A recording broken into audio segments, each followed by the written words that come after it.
Bonjour à tous et j'espère que vous allez bien. Bienvenue pour cette nouvelle vidéo.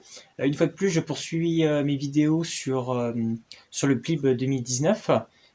J'ai donc lu un nouveau livre qui fait partie des 21 présélectionnés. Donc je vais vous en parler tout de suite pour vous donner mon appréciation et mon avis sur cette lecture. À tout de suite.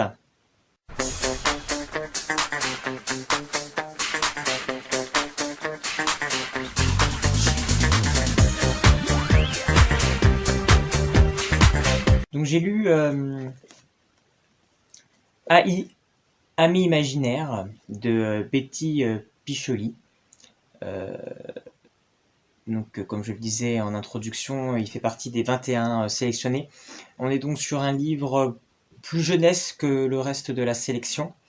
Euh, donc j'avais une certaine appréhension en lisant ce livre. Je me suis dit, est-ce que ça va être peut-être plus enfantin, moins... voilà, j'ai lu des fois des livres qui sont vraiment très assez enfantin, très gamin et très simple au niveau de la narration. Et là, pas du tout. Alors oui, effectivement, si on compare avec d'autres livres, forcément, sur certains aspects, c'est peut-être moins développé, moins approfondi. Mais malgré tout, on est pris dans l'histoire. L'histoire est quand même prenante, l'idée est assez originale. Et on n'est pas trop quand même dans la facilité ou forcément, bon, il y a des choses forcément qui pourraient pas se passer comme ça réellement, mais on tombe pas forcément dans des facilités comme j'ai pu voir dans certains livres vraiment où tout coule bien, tout est simple. Non, non, c'est quand même assez recherché. Il y a quand même des choses qui sont quand même abordées, qui sont quand même vraies.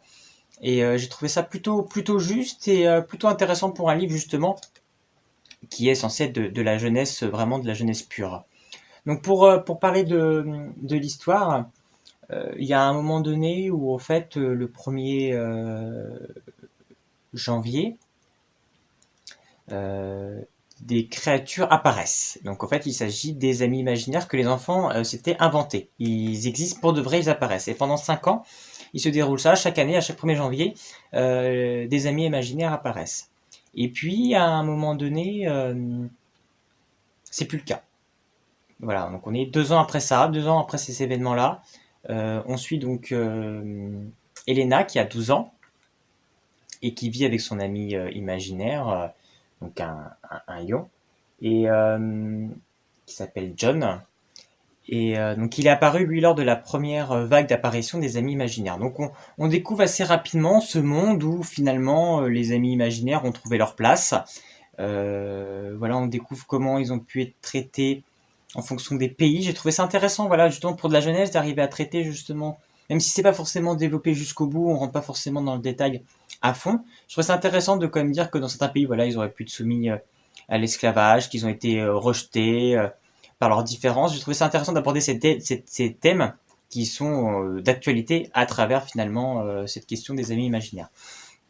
Pour revenir à l'histoire, il va se trouver qu'en fait, donc on est donc 2 ans après la fin, qu'il n'y avait plus d'amis imaginaires qui disparaissent, et il se trouve que ce 1er janvier-là, ce n'est pas des amis imaginaires qui apparaissent, c'est les enfants de la dernière vague qui avait eu des amis imaginaires qui sont apparus, qui ont disparu.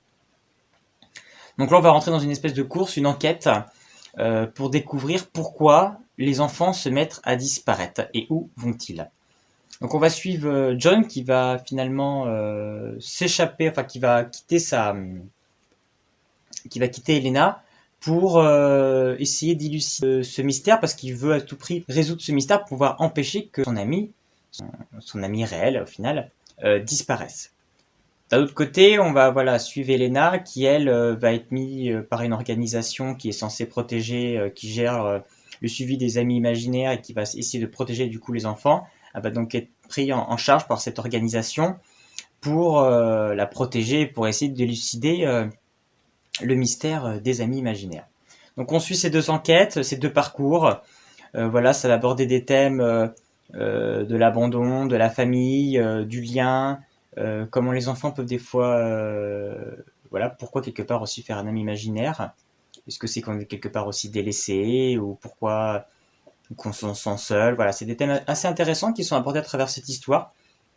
Somme toute simple, mais plutôt bien travaillée. Voilà, moi, il y avait une scène qui m'a assez intéressé. C'était quand Elena elle est dans ce centre finalement de cette organisation et qu'elle veut chercher à s'échapper. Et là je me suis dit ça va couler tout seul, elle va réussir à s'échapper, même elle va réussir à s'échapper comme ça. Elle va sortir par la fenêtre, comme ça commence, elle sort par la fenêtre, elle va aller jusqu'au mur pour s'échapper, je me dis c'est de la jeunesse, ça va se faire tout seul, et puis finalement non, ça ne se fait pas. Donc voilà, j'ai trouvé ça intéressant, même par exemple au début, quand elle veut partir à la recherche de John, elle commence à réserver des billets d'avion avec la carte bancaire de ses parents et tout, je me suis dit oh là là, elle a 12 ans, elle va prendre l'avion toute seule, ça va pas être réaliste, etc. Et finalement non, ça se fait pas aussi. Donc finalement en fait, les raccourcis qu'il aurait pu avoir narratifs, et les facilités qu'on trouve souvent des fois dans des romans jeunesse, il n'y a pas dans celui-ci. Donc c'est ça que j'ai trouvé super intéressant et qui m'a beaucoup plu. Donc il se finit, il y a une fin. Donc je sais pas s'il y avait une suite de prévue ou non, mais en tout cas c'est un livre qui se lit tout seul. Moi j'ai passé un très bon moment. Je pense pas que je le mettrais dans ma sélection des 5 parce que malgré tout ça reste un livre quand même un petit peu moins développé sur certains aspects, un peu moins étoffé.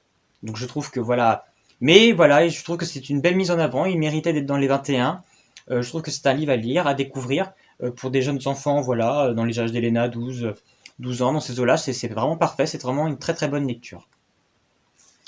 Donc voilà, donc on se retrouvera bientôt pour une prochaine vidéo. J'ai d'autres lectures prévues pour le PLIB. Là, je suis en ce moment dans 10 jours avant la fin du monde de Manon Fargeton, qui m'emballe beaucoup, beaucoup. Donc, j'ai très hâte de vous faire une vidéo dessus. Enfin, je vais le terminer pour voir si ça va conforter mon avis. Et donc, on se retrouve bientôt pour une prochaine vidéo.